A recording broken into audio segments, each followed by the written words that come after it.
Assalamu alaikum. Assalamu alaikum. Can I get your attention? But give a big round of applause to everybody that was giving a speech, your lovely hosts. Fine, don't give a round of applause to your hosts. I'm just kidding. Give him a big round of applause.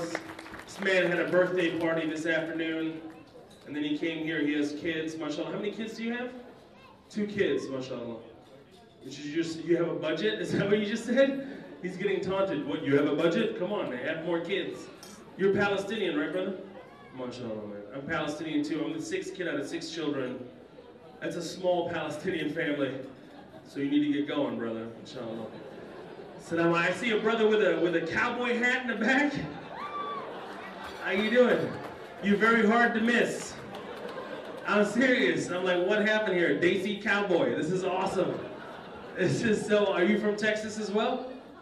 No, you're not from Texas. You're from here. From Fort Wayne, Indiana. That's what you're supposed to do. You gotta tip the hat a little bit and say, Fort Wayne, Indiana. Damn right. That's the way it works, man. I'm from Houston, Texas. So good to be here. The food was delicious. Give a round of applause to the people who made the delicious. Added more weight to me. That's fantastic. Thank you for that. So my name is Mo. Mo is actually short for Muhammad. Surprise! Not really, right? You guys know that Muhammad is the most popular name in the world? Do you guys know that? I didn't even know that until I watched the Egyptian soccer team. I'm serious. Do we have any Egyptians here? We do? We have some Egyptians? I'm gonna make you feel at home. Are you ready, sister? I'm gonna make you feel at home. You ready? All right. Man, man, man, man. Pyramids. Man. Welcome to Egypt. I love Egypt. I'm serious. I was doing a show last January in Egypt, and I get there, the man looks at me at security, he goes, Wallahi inda prince. That means, I swear you are a prince. I was like, I'm a prince? He was like, inda prince, ya habibi, inda prince. I'm like, you're embarrassing me, why are you yelling at me? It's like 100 people here, and you pick me out, inda prince. I'm like, oh my God, why am I a prince? And like 2 seconds later, he goes, Wallahi ana za'lan alayk, which means I am saddened by you. I'm like, how can I be a prince 1 second, and then 2 seconds later, you be saddened by me? And I was like, oh, wait a second. I took out some money, and I gave it to him. He goes, Wallahi inda prince. I'm a prince. Love Egypt, man. Everybody's a beautiful person in Egypt. They say, ahla nas. In Egypt, everybody's ahla nas. Where are you from? I'm from Switzerland. Ahla nas! Where are you from? I'm from Jordan. Ahla nas! Like, I don't know how to take you seriously. You're saying everybody's beautiful people. Such a funny, I love Egypt. I absolutely love it. But I did, I'm serious. I was watching them about 5 years ago. They won the African Cup in soccer. And when they were showing the play-by-play of the soccer team scoring a goal and winning the African Cup, and the commentator comes on and he goes, Muhammad has the ball. Muhammad passes the ball to Muhammad. Muhammad to Ahmed. Ahmed to Muhammad. Muhammad to Hamada. Hamada to Hamoudi. Hamoudi to Muhammad. Muhammad to Mahmoud. Mahmoud to Ahmed. Ahmed to Muhammad. Muhammad to Muhammad. Muhammad! Muhammad! Muhammad! Muhammad! Muhammad! No! I was like, what? Is there just one man on the team? When he came back to do a recap, it was even more hilarious. It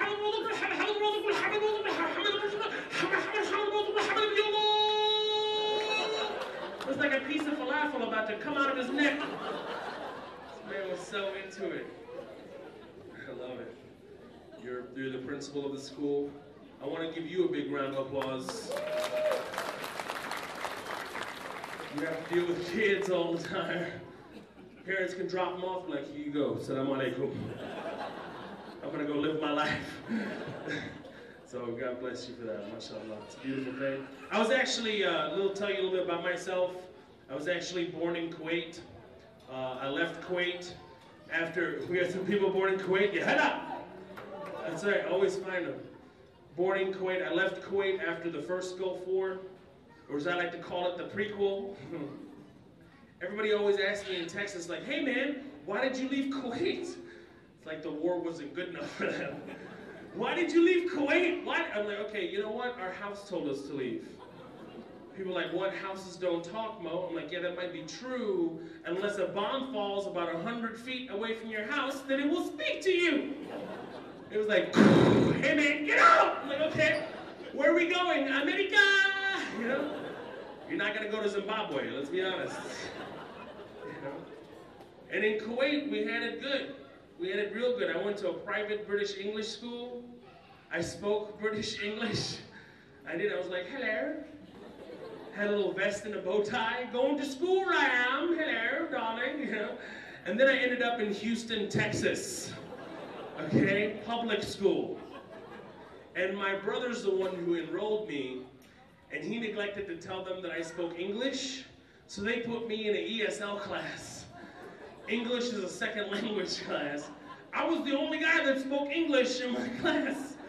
Here I am showing up to the first day of school with a vest and a bow tie, thinking, hey, that's how you go to school. No, that's how you learn how to fight at school immediately because you get picked on. And here I am walking into my class, and all these kids are looking at me like, hola, amigo, tú eres nuevo aquí? And I was shocked. I was like, I have no idea what you're talking about. I believe my parents sent me to the wrong country. What is this language you speak of? And why do you look like my cousin Khalil? Right? Right as I said that, this other kid comes up and he's like, you're weird, dude. Golly, man. Why do you talk like that, eh? Hey, Jose. Hey, Jose, come check it out, dude. Check it out. This guy talks so funny, dude. Come on, do it again for Jose. Talk like that again for Jose. I have no idea what you're talking about. Exactly, dude. What is that? Hey, man, why are you wearing a tie bow? It's a bow tie. You being sarcastic, you see? It was a tough situation. The ironic part about being ESL, instead of learning English, I learned Spanish. I did, which is great, because I'm brown and I speak Spanish. So if anything breaks out, I can camouflage at any moment in time, right? It can get rough in Texas, you never know. Be like, hey, boy, you one of them Arabs, huh? You one of them Muslims, huh? I'm like, no, vato, come on, dude. Yo regreso a mi país, Mexico, and just get out of there, you know? I can work out, everybody needs an exit strategy. I learned that immediately. We have such an interesting family. My family's so dynamic, really. We had so many different issues. I come from a large Arab family. We do. Arabs have notoriously big families, right? We do. I walked up to my cousin Khalil. He had a baby in his hand. I was like, Khalil, I didn't know you had a baby. He goes, no, man, this is my uncle.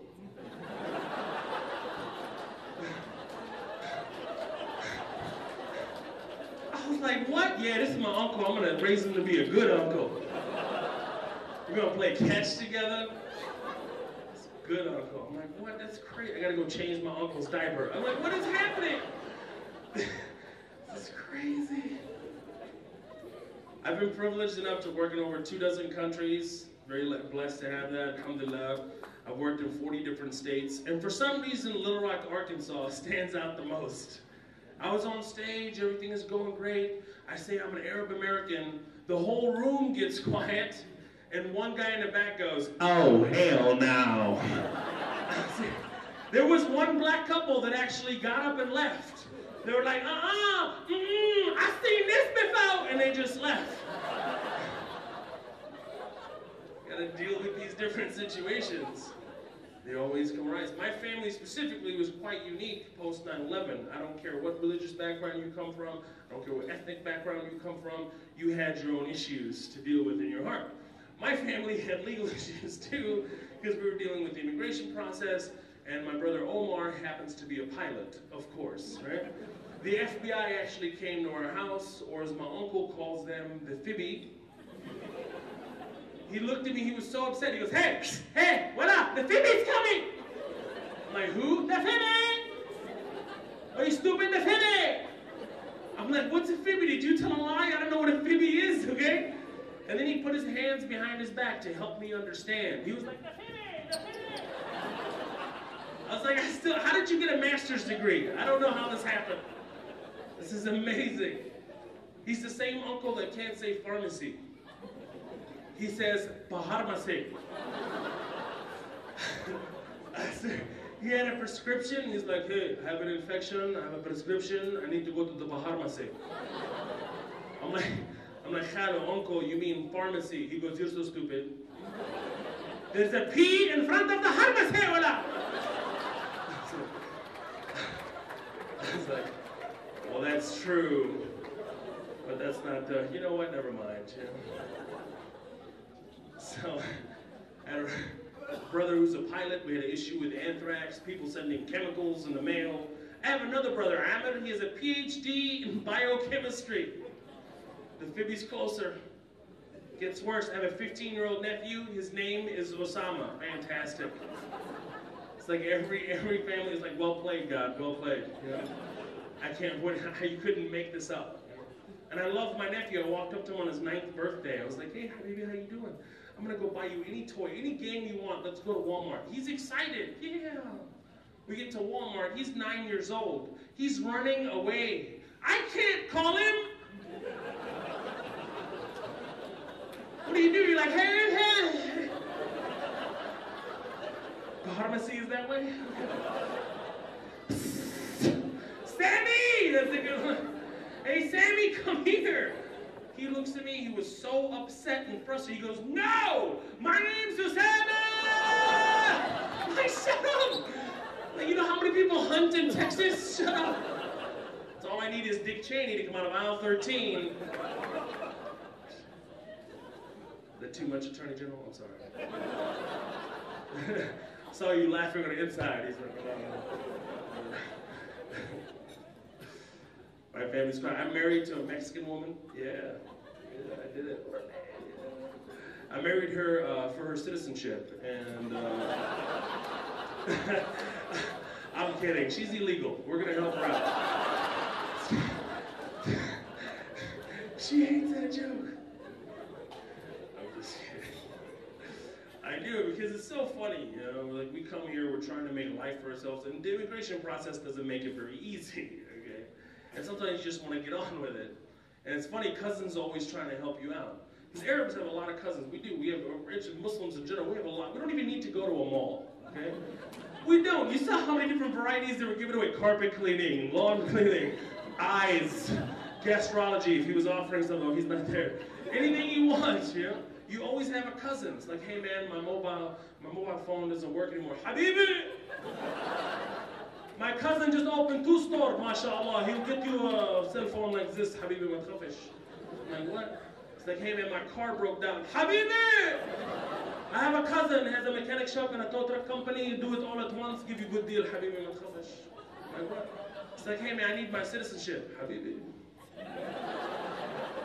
I have a cousin, okay? $5,000 white lady, fix it up right away, okay? It's not true, Attorney General. It's not true. So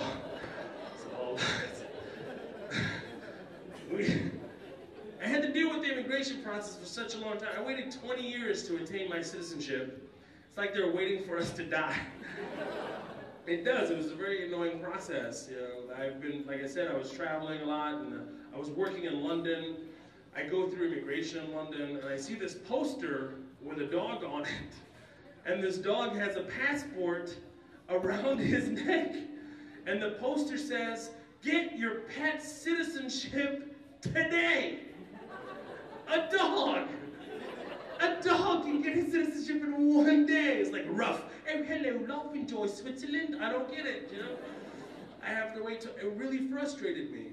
So I decided to call immigration, see if I can speed up my process. And this lady answers the phone with an attitude, like off the bat. It was hilarious. She's like, "Hi, INS, how can I help you today?" I was like, "Yes, you know, I've been in the States for almost 16 years now, and I'm trying to see if I can attain my citizenship just a little bit faster." She goes, "Okay, baby. Okay, what's your last name?" "My last name is Amer, huh? A-M-E-R. It's almost like America. I know. It's meant to be. Oh, that's cute, baby. That's real cute. Well, what's your first name? My first name? My first name is Muhammad. Oh, quit playing, baby. No, really. What's your first name? Hey, that is my first name. Oh, you ain't gonna get your citizenship, baby.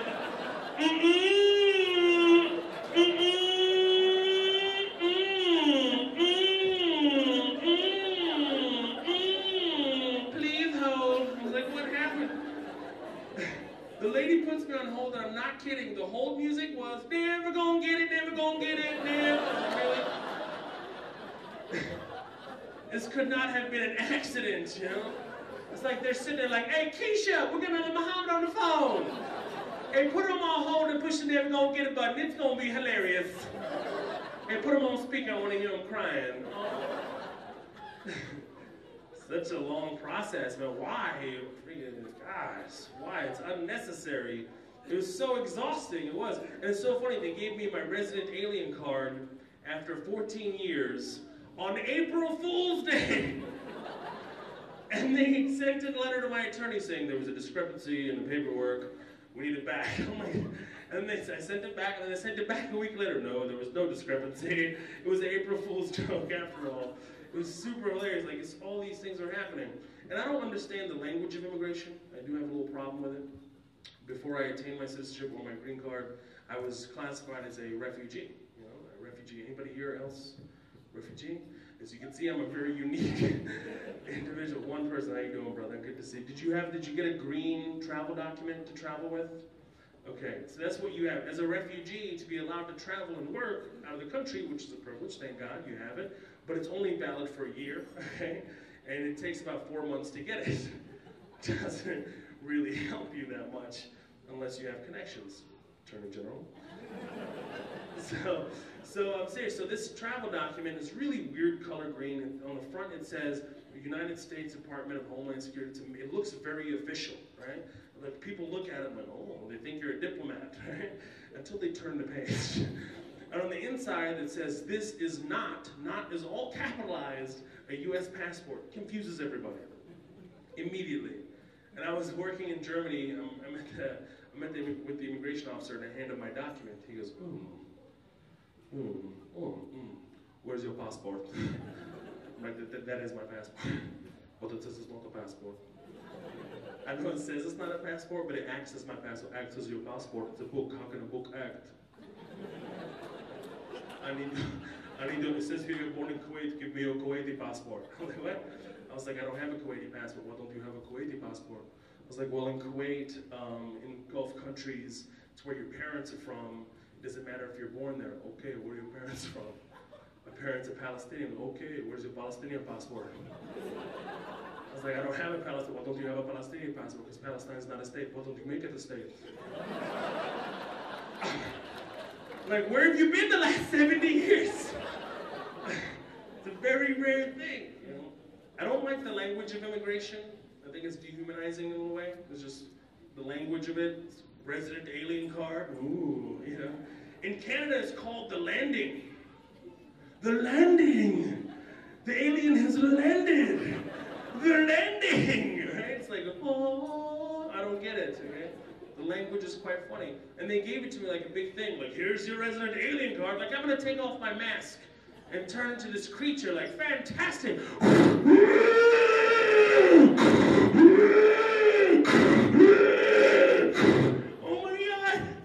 Oh my God, what's wrong with him, Mommy? Don't you worry, honey, he's just a resident alien, that's all. He's gonna be naturalized real soon. Okay? That's what happens when you become a citizen, you become naturalized. Like you weren't natural to begin with.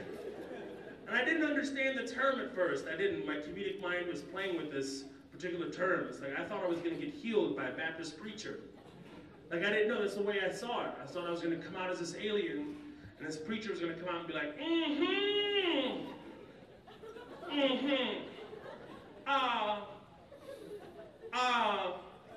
brothers and sisters, we are gathered here today to help a brother in need. Can I get an amen? This must be a Muslim audience. Can I get an amen? Mm-hmm. Now come on out, Brother Muhammad. Don't be scared now. You come on out.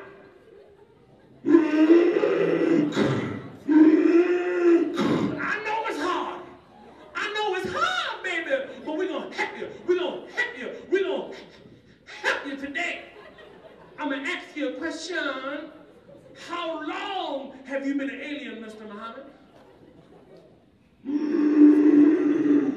20 years is a mighty long time. I'm going to ask you another question. What galaxy, I say it again, what galaxy are you from, Mr. Muhammad? Palestine, Palestine.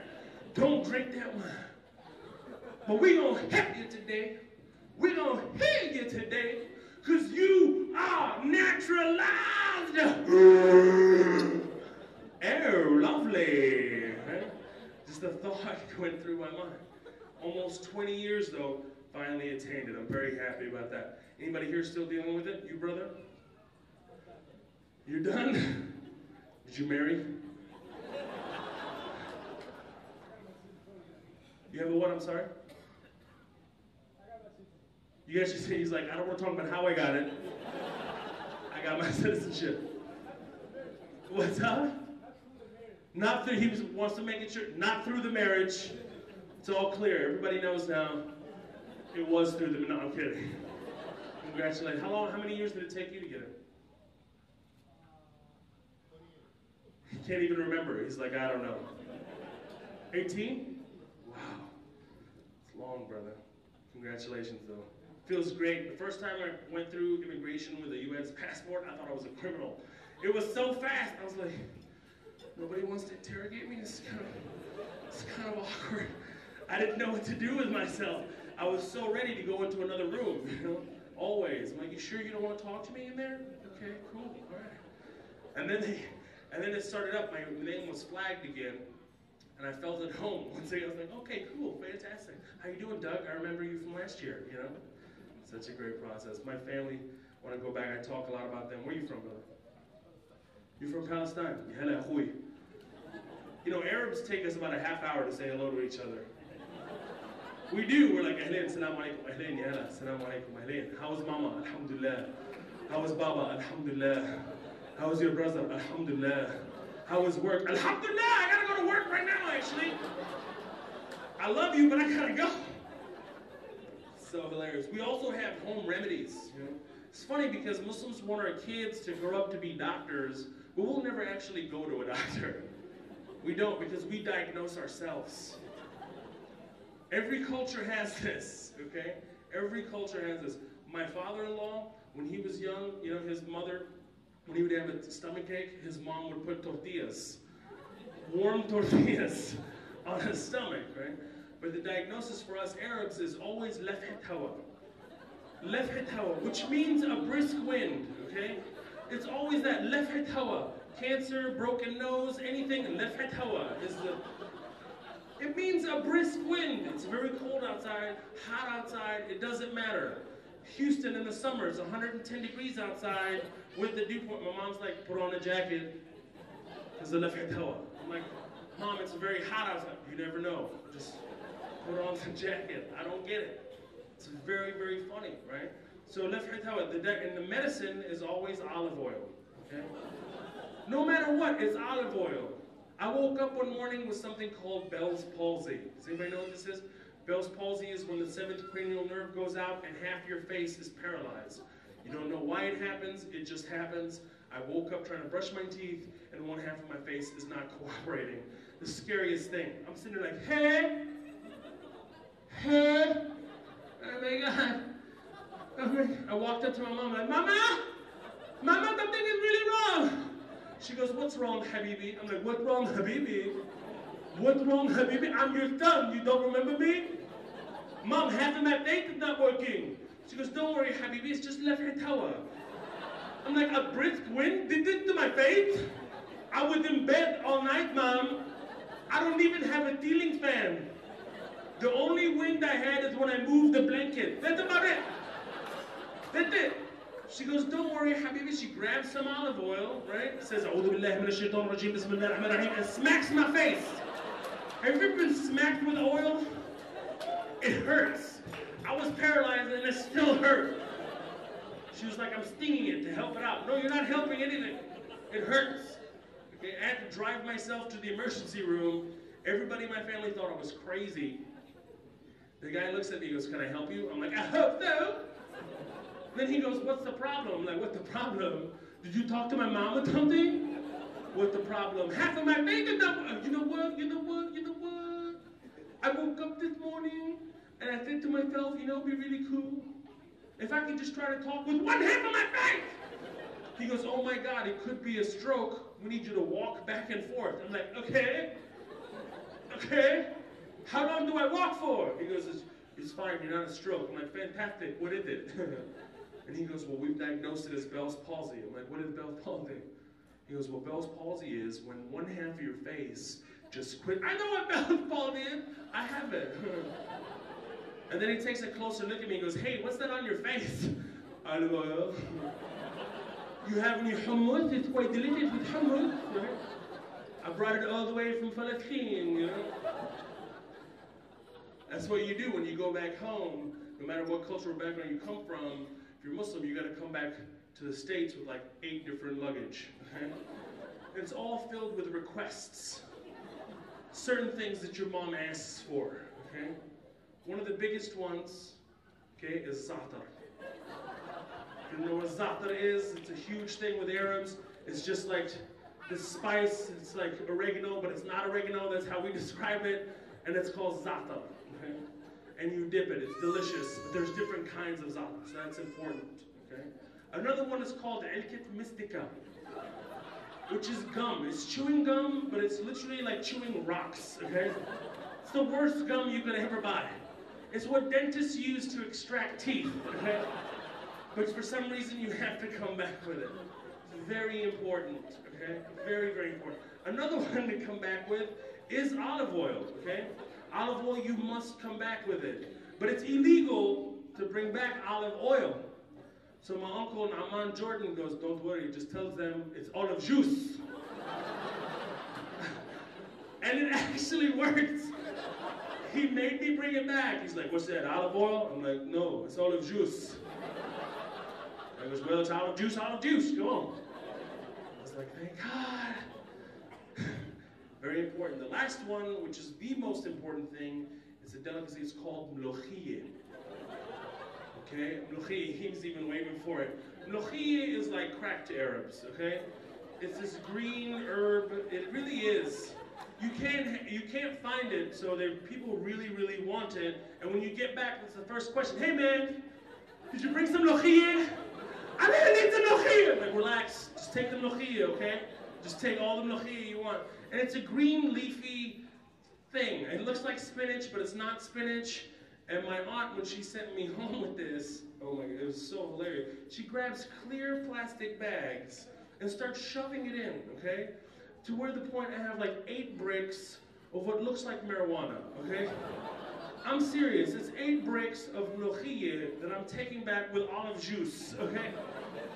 And then I have pots and pans. I don't know why I came back with pots and pans, but I had to bring. She was like, no, halafit, I swore to your mom that I would send you home with these specific pots. I was like, we have Walmarts. We can get pots. I'm like, cling, cling, cling, cling, walking through security with an unbelievable amount of metal and what looks like to be drugs, okay? And I still wasn't a citizen at that time. It was a good hour and a half, but I got it. And my mom is still happy to this day. So funny, man. Families are like, you know what I'm talking about. He's laughing at. How many kids do you have, brother? 2 kids. It's like the normal thing now. It's American, habibi. You have to. How old are they? 12 and 8. Took you a minute. You're like, I have no idea. He's doing the calculations. Where's your wife, brother? Oh, he's like, over there. Over there. Assalamu alaikum. How long have you been married? 13 years, mashallah. Congratulations. Anybody can beat 13 years? We got 13 years. Anybody can beat 13? 13 years of marriage, we got there? 22, in your face. In your face, at your table. Anybody can beat 22 years? We got 22. What do we got? How many? 24. Anybody can beat 24 years? How many? 27, in your face, 24. That's nothing. How many you got, brother? 29. How many? Oh, he put his hand right away. 35, mashallah. Anybody can beat 35? We're getting close. Oh, she's like, oh, yes, I got you. How many? 50, mashallah. A big round of applause. You're a child, sir. You were a child. I'm just kidding, mashallah. 50 years. What is the secret to a 50-year marriage? To be happy. How do you get there? That's such a simple, just be happy. We're not always happy though. How do you do that? You make the decisions. That's how you make it. Yeah, she's like, yes, that is the truth. I didn't want to say it in public, but that's the truth. Congratulations. I've been married a measly 7. That's nothing. You know, it's a proven fact that women have a higher IQ than men do. Do you guys know that? I didn't know that until I read this quote, and I started thinking about it. I was like, I think women are so smart, they invented the game of chess. Right? Shataranj. They invented the game of chess. Because if you really look at it, if you really look at this game, the king, quote unquote, the king, can only move one step at a time. Okay? Right? A step here, here, here. Poor guy is just stuck in a circle, okay? It's like he's in a marriage, huh? He wants to go, but he knows if he does, he's gonna lose half of his stuff. That's all it is. Hey, what about the queen? Oh, the queen can go wherever she wants to go. Yeah, she's out there killing his friends, huh? Every time the king tries to move, he just wants a little fresh air. The queen is right there. She's ready to kill him. He's in check, right?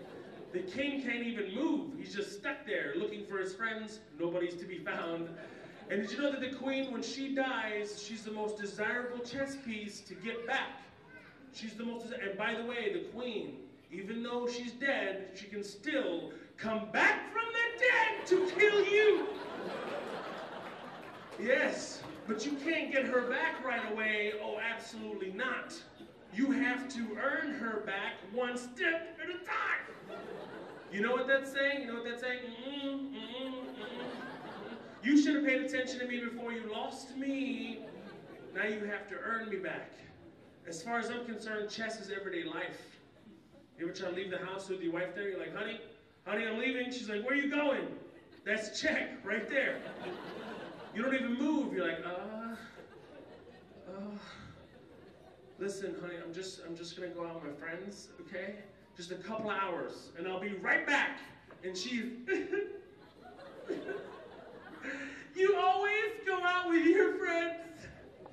You never spend time with me. No, you love them more than you love me. No, yes you do, yes you do, yes you do. Don't touch me! And at a time where I really need you, because I'm pregnant. Checkmate, that's what that is. It's over. Awesome. We want to have kids. I have a stepdaughter. She's amazing. We want to have our kids. Kids of our own. It's fantastic. Kids now are growing up so many different, you know, back home, man, by the belt. That's how you're raised. I mean, let's be real. You come here, there's Child Protective Services. Gotta be careful. Kids are threatening to call Child Protective Services. I'm not promoting abuse whatsoever, okay?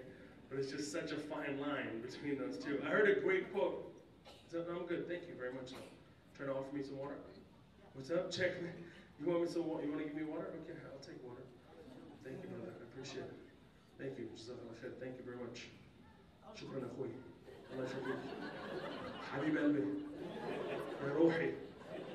حبيبي. I'm not gonna drink. لحظة شوية. Thank you. I appreciate it. Did I look dry? You didn't? You were just like water. You just felt something inside you was like water. I'm sweating, this is nothing. I should be sweating way much more than this. It means I'm comfortable in Fort Wayne. What was I talking about? Kids. You have 2 children. Discipline. This brother of mine, when we were in South Africa, it was hilarious. His name's Adnan. He has 5 kids. And he goes, you know, whenever you strike your child, that means you're out of options. It's pretty interesting. It means you're out of options. Because I started to think about it.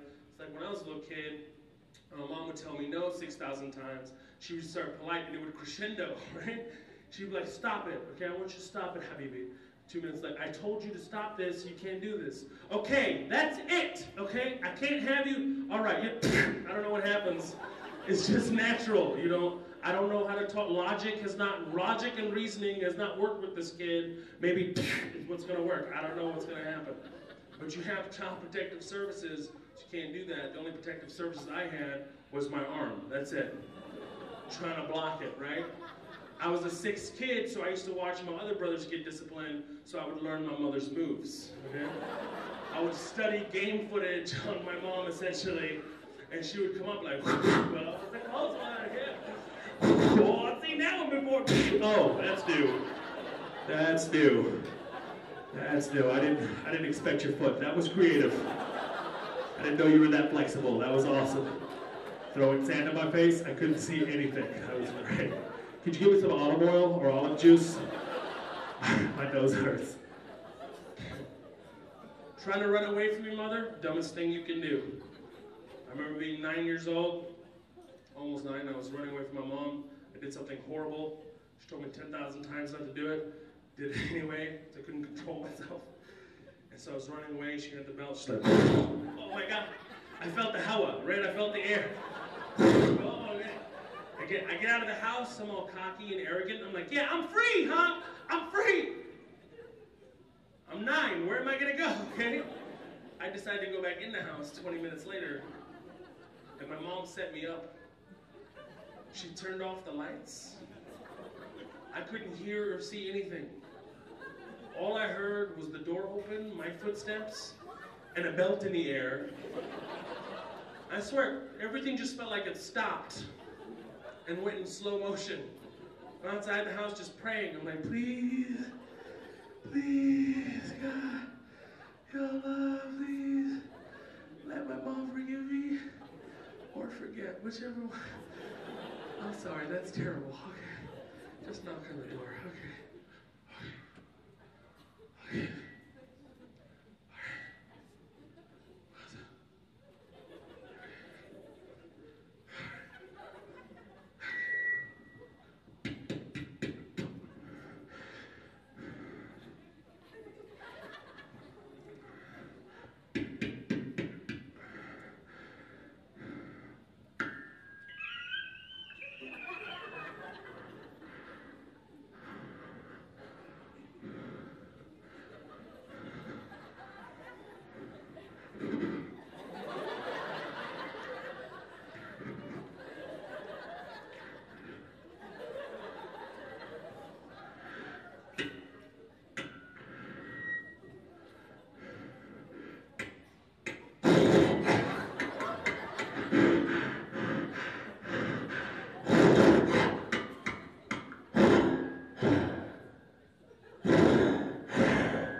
That's when your brothers and sisters come in to laugh at you, right?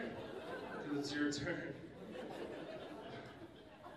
I love doing voices. It's so much fun. I like scaring my wife. So, I'm in bed, and she doesn't know. I'll sneak in. I'm like, Assalamu alaikum. I hates it immediately. She starts saying things in Spanish that she can't even speak Spanish. She just speaks Spanish. It's fantastic. I like using that voice for telemarketers. It's my favorite thing to do. I'm so sick of people calling me all the time. And this guy calls me up from AT&T trying to get me to switch from Verizon. He's like, hi, I'm calling with AT&T Wireless. We have great specials this month. What are you wearing? What? What? I said, what are you? Hang up every time. Every time. You're good to go for at least 6 months before they call you back. They'll be like, hey, call 7. No, you call him. Works every time. Whoa. I love it. You know, there's there's music that exists with his voice now. I don't understand what this music is. I have no idea what they're saying. I need lyrics, okay? I need poetry, right? You agree? It's all about that. You know, I think I'm doing this joke for certain kids. So.